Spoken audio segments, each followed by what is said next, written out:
Hello and welcome to my Modular 1 analysis by Ashley Sackett. The Evolution of Learning Theories and Environments, a Historical Perspective. This analysis presentation explores the evolution of learning theories and their impact on the learning environments. We're going to cover key learning theories such as behaviorism, constructivism, cognitive theory, social learning theory, humanism, modern learning environments, and inclusive education. Over time, different learning theories have significantly influenced learning environments. Each theory has led to various educational responses, shaping both the learning environment and the learning that takes place within it.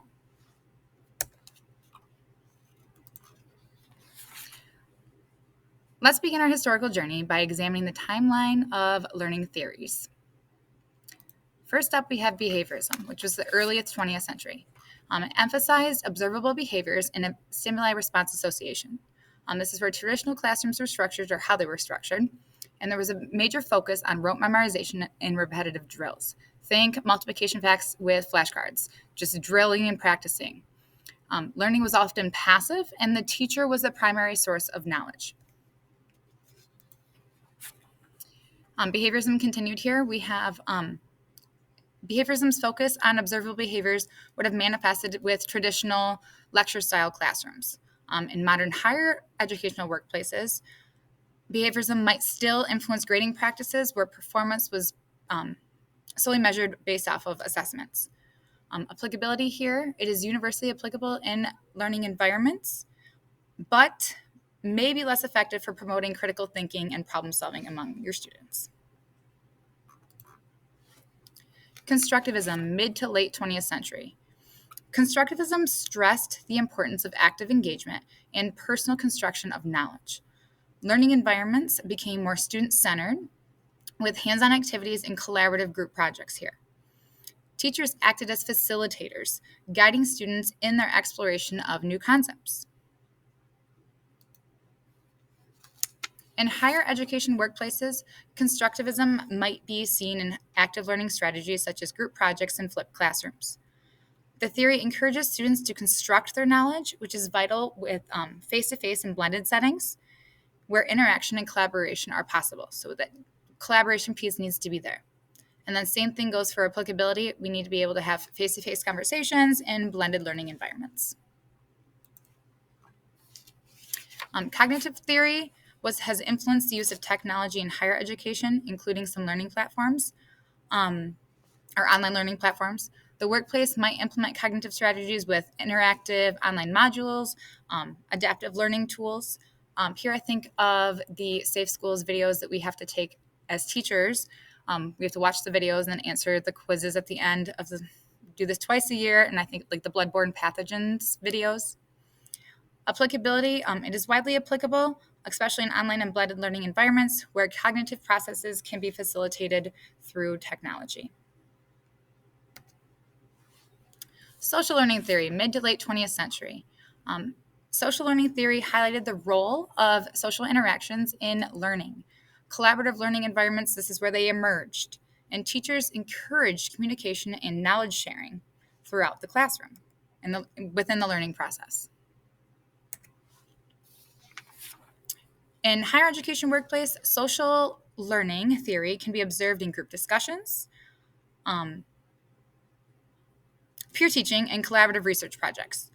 Also discussion boards, think of like the discussion board posts we have to do for this class. Applicability, it is adaptable to all learning environments, but you need to be able to facilitate the online and blended settings. But we need to be conscious of, in the design of those classes, where you're able to foster that social interaction. So you need to be able to have that take place. Humanism, mid to late 20th century. Here's where teachers became mentors, guiding students in self-discovery. Humanism emphasized individual potential and self-fulfillment. And learning environments focused on nurturing students' creativity, interests, and passions, and letting that drive their learning process. Humanism's focus on individual potential aligns with personalized learning approaches and student-centered teaching. Again, we have the instructors or mentors, and they're fostering self-directed learning here. and that can be achieved in both face-to-face and online. Applicability, again, it's universally applicable, but may require more effort to implement effectively in large online classes. Now we have modern learning environments. Today, learning environments are evolving rapidly due to technology and the access to technology and teaching innovations. Here we see more blended learning, flipped classrooms, and online education. Personalized learning and adaptive technologies are able to cater to individual student needs. Blended and online learning environments integrate elements from various theories depending on the course design and teaching goals. Personalized learning platforms enhance adaptability and customization for individual students. I think of the 6th grade math class that I teach, but I have a 5th grader who is in that class who is testing at the 90th percentile for 12th grade. So being able to access or have access to technology where I can give him harder curriculum is vital. Applicability, it is highly adaptable to various learning environments, provided the technology instructional design is available. Inclusive education aims to accommodate diverse learners, and this is where we are including the students with special needs. UDL principles or university design principles create adaptable learning environments, so we're able to meet all of our students where they're at and meet all their needs. Inclusive education principles are essential in learning environments, ensuring equitable access and support for our diverse learners. UDL principles help create adaptable materials and assessments, and applicability, and it's universally applicable with a specific emphasis, so emphasizing the inclusivity of online environments is crucial. In conclusion, each learning theory has left its mark on the evolution of learning environments.